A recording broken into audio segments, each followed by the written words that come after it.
এবং ওই সময় ম্যাক্সিমাম 46 ব্যাচের পরীক্ষার্থীদের মধ্যে এনসিপি রিলেটেড অনেক ধরনের শিক্ষার্থী ছিলেন এবং তাদের নেতাকর্মীদের অনেকেই পরীক্ষার্থী ছিলেন এবং তখন তাদের দুইজন উপদেষ্টার সাথে তারা ভালোভাবে এটা নিয়ে কাজ করে তারা তখন একটা আন্দোলন দাঁড় করান এবং আন্দোলন চলমান থাকা অবস্থায় লাস্টে অনশন কর্মসূচির মাধ্যমে তখন আসিফ মাহমুদ সজীব ভুইয়া একটা তখন অনশন কর্মসূচি ভাঙাতে এসে তখন উনি একটা মিটিং অ্যারেঞ্জ করেন।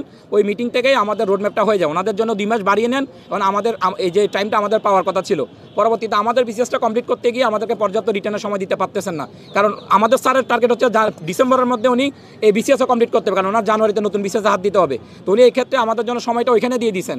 একটা রাজনৈতিক দলের সুবিধা তাদের প্রার্থীদের সুবিধা দেওয়ার জন্য তখন 2 মাস বাড়াতে গিয়ে আমাদের সময় নষ্ট করেছেন। এখন আমাদের উপর জুলুম করে উনি ওনার প্রজেক্ট রান করতে চান।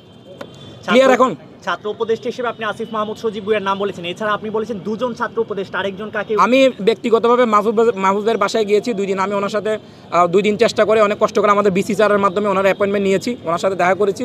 উনি নিজে আমাকে একটি রাজনৈতিক দলের নাম বলেছেন, এটা হওয়ার আগে আমরা চাই যে এটা হয়ে যাক, তোমরা কি চাও না? এবার আমি এনসিবির এক নেত্রীর সাথে কথা বলেছি, উনিও আমাকে বলেছেন যে এটা তো আমরাই রোডম্যাপ দিয়েছি, আমরা চাই যে ওই দল আসার আগে এটা ডিসেম্বরের মধ্যে শেষ হয়ে যাক, কারণ ওনাদের মাহফুজ ভাই নিজের পুরাতন পরীক্ষার্থী বন্ধুবান্ধব আছে, উনি বলছে আমার বন্ধুবান্ধব আছে, আমি তো জানি।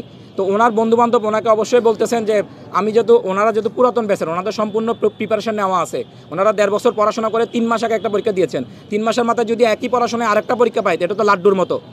তো এই ক্ষেত্রে উনি ওনার উপদেষ্টার বন্ধু হিসাবে উপদেষ্টাকে কাজে লাগিয়ে তাড়াতাড়ি একটা পরীক্ষা অ্যারেঞ্জ করে আগামী সরকার আসার আগে 2টা পরীক্ষা ওনারা সাথে সাথে দিয়ে দিতে চান একই সাথে। বাট এটা তো আমাদের কোনো সমস্যা ছিল না, কিন্তু এটা তো আমাদের উপরে জুলুম হয়ে যাচ্ছে, আমরা যারা নতুন শিক্ষার্থী, আমরা তো আর পুরাতন শিক্ষার্থী না, আমাদের তো আর 1.5 বছরের প্রিপারেশন নেই, আমাদের বই কিনতে হবে, আমাদের নোট গুছাতে হবে, আমাদের তো বসতে হবে পরীক্ষায়, যেটা তো লেভেল প্লেইং ফিল্ড হলো না। উপদেষ্টা মহলে 2-4 জন পুরাতন শিক্ষার্থীর সুবিধার জন্য তো আমরা সবাই বলি হইতে পারবো না। তার মানে আপনাদের এই সংবাদ সম্মেলন থেকে আপনারা পরিপূর্ণভাবে আপনাদের এই ভোগান্তির জন্য এনসিপি কে দায়ী করছেন? ভাই আমরা সরাসরি এটা সরকারের শুধু এনসিপি না, আরও মানে ওই একটি দলের বিপক্ষে যারা আছে সবার সহমত, আমার জানা মতে সবার এখানে সহমত আছেন। একটি দলকে কেন্দ্র করে হচ্ছে যে ওই দলটি আসলে সমস্যা হবে, ওই দলটা সমস্যা হবে। তো আমরা রাজনীতি বুঝি না ভাই, আমরা রাজনীতি করি না, আমরা ছাত্র, আমাদের রাজনীতি, আমার ছাত্রদের নিয়ে কোনো রাজনীতি চলবে না বাংলাদেশে।